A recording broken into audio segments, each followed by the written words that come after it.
அனைவருக்கும் வணக்கம். இன்னைக்கு ஒரு முக்கியமான டாபிக் என்னன்னா, நக்சலைட்டுகளுக்கு பார்த்தீங்கன்னாக்கா, நமது பாரதிய ஜனதா கட்சி பார்த்தீங்கன்னாக்கா, வெறும் 12 ஆண்டுகள்ல அவர்கள கட்டுப்படுத்தியிருக்காங்க. என்ன மாதிரியான கட்டுப்பாடுகள் குடுத்திருக்காங்க? சுமார் 50 ஆண்டு கால இந்தியா தனக்குள்ளே ஒரு கண்ணுக்கு தெரியாத போரை சந்தித்து வந்தது. வெளிநாட்டு அச்சுறுத்தல்கள் மட்டுமல்லாமல், உள்நாட்டிலேயே நக்சல்களால் ஏற்பட்ட பல துன்பங்கள், துயரங்கள் ஏற்பட்டன. அதிலும் பார்த்தீங்கன்னாக்கா மறைமுகமாக 16,000க்கு மேற்பட்டவர்கள் கொல்லப்பட்டனர். அதில் முக்கியமானது பார்த்தீங்கன்னாக்கா ஜவான்கள், அரசியல்வாதிகள், சமூக பணியாளர்கள், ஆசிரியர்கள் மற்றும் ஏழை தொழிலாளர்கள் என பல்வேறுபட்ட மக்களை கொன்று குவித்தனர் நக்சல்கள். இது பார்த்தீங்கன்னாக்கா நமது பாரதிய ஜனதா கட்சி, நமது பிஜேபி 12 ஆண்டுல இதை கட்டுப்படுத்தியிருக்காங்க. காங்கிரஸ் ஆட்சி காலத்துல என்னென்ன நடந்தது அதை பத்தி தான் பார்க்க போறோம். 2014க்கு முன் காங்கிரஸ் கட்சி ஆட்சியில் என்ன நடந்தது?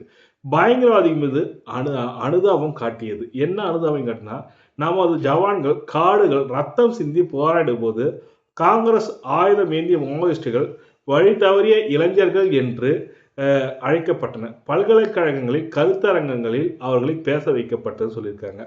பெருமைப்படுத்தப்பட்டனும் சொல்லியிருக்காங்க. கட்டப்பட்ட கைகள். பாதுகாப்பு படையினர் அடர்ந்த காடுகளுக்கு அனுப்பப்பட்டனர். ஆனால் அவர்களுக்கு முறையான உத்திகளோ நவீன தொழில்நுட்பமோ அல்லது தெளிவான உத்தரவுகளோ வழங்கப்படவில்லை சொல்லியிருக்காங்க. எந்த ஒரு உத்தரவும் வழங்கப்படலை. சிவப்பு ரெட் காரிடார் சொல்லுவாங்க. ரெட் காரிடார் என்று அழைக்கப்பட்டது இந்தியாவில்.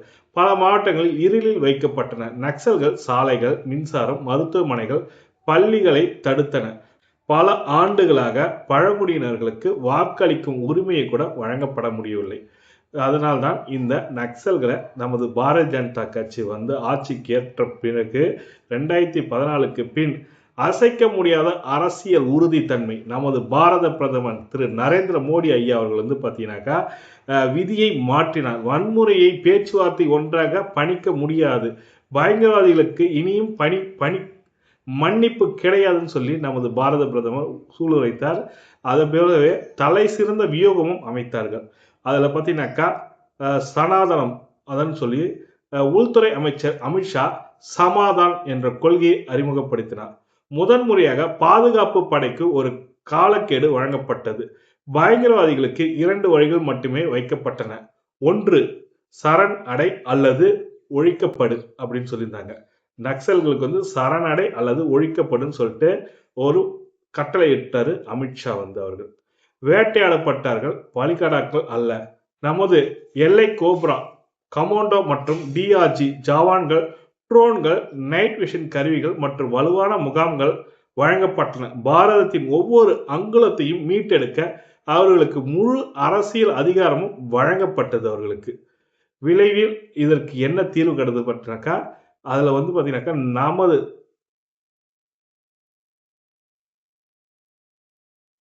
அதுக்கு அடுத்து பாத்தீங்கன்னாக்கா ரெட் காரிடார்ல இருந்து டெவலப்மெண்ட் காரிடார் என்று அழைக்கப்பட்டது.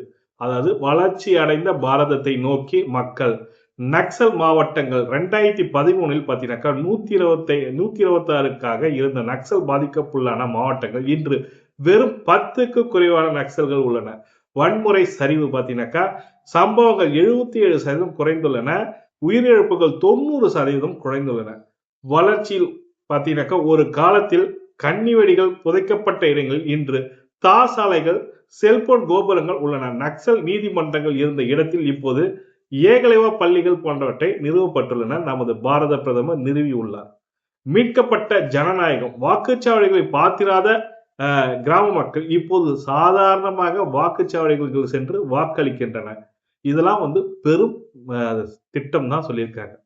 மக்களிடம் கொண்டு செல்ல வேண்டிய முக்கிய செய்தி என்னென்று பார்த்தீங்கன்னாக்கா 50 ஆண்டுகளில் சாதிக்க முடியாததை வெறும் 12 ஆண்டுகளில் நமது பாரதிய ஜனதா கட்சி ஏறத்தாழ துடை தெரிந்து இது ஒரு நாகரிக வெற்றி, ஒரு சூப்பரான வெற்றின்னு சொல்லியிருக்காங்க. பாதுகாக்கப்பட வேண்டிய உள்கட்டமைப்புகள், திசைகள், வீரமிக்க தலைமை, மோடி அரசின் உறுதி மற்றும் அமித்ஷாவின் வியூக வரைபடம் ஒரு சூப்பரான திட்டம். இராணுவ வெற்றி, கமாண்டர்களின் துணிச்சல் மற்றும் மீட்கெடுக்கப்பட்ட பகுதிகள், மறுவாழ்வு, ஆயுதங்கள் கீழே போடப்பட்டு முக்கிய நீரோட்டத்திற்கு திரும்பும் முன்னாள் கிளர்ச்சியாளர்கள், அதாவது அவர்களுக்கு அடுத்த கட்ட லெவலுக்கு எடுத்துட்டு போறாங்க.